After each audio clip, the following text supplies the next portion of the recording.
আপনাদের কাছে আমরা কোনো ধরনের কোনো রকম সাংগঠনিক এবং প্রশাসনিক কোনো ধরনের আচার আচরণ আমরা আপনাদের কাছে পাইনি।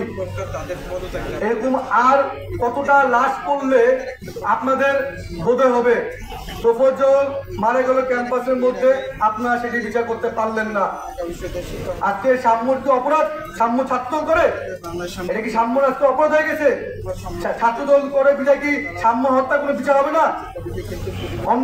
অন্য মারা তো তারা তো আপনারা বিশাল ধরনের প্রেস লিস্ট শুরু করে আপনারা বিচারের নামে ব্যাপক ধরনের প্রদর্শন করতেন। সাম্য রাষ্ট্র অপরাধ, সাম্য ছাত্রদল করে। যদি এই ছাত্রদল করার কারণে যদি আজকে সাম্য হত্যা বিচার আপনি কোনো অগ্রগতি না করেন, তাহলে আমরা আপনাকে বলতে চাই আপনি অতি দ্রুত একটি ব্যবস্থা করেন, হত্যাকারীদের শনাক্ত করেন এবং একটি সুনির্দিষ্ট পদক্ষেপ গ্রহণ করুন। অন্যথায় আমরা আপনাদের বিরুদ্ধে কঠিনতর পদক্ষেপ নিতে বাধ্য হব।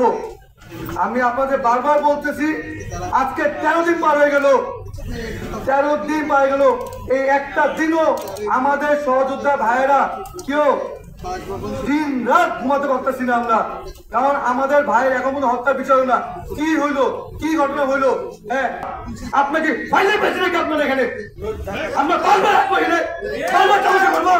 হ্যাঁ, আমি আপনাদের বারবার বলতেছি যে আপনারা অতি দ্রুত সময়ের মধ্যে যদি এই হত্যাকারী বের করতে না পারেন এবং কোন সুনির্দিষ্ট পদক্ষেপ করতে না পারেন, আপনি আপনার মান সম্মান থাকতে এই চেয়ার থেকে পদত্যাগ করুন। আমরা কঠিন স্টেপ নিব আপনার বিরুদ্ধে।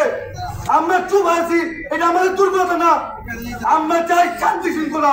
এই শান্তি শৃঙ্খলা নামে আপনারা আমার সাথে তামাশা হত্যা করবেন, এটা মানব না।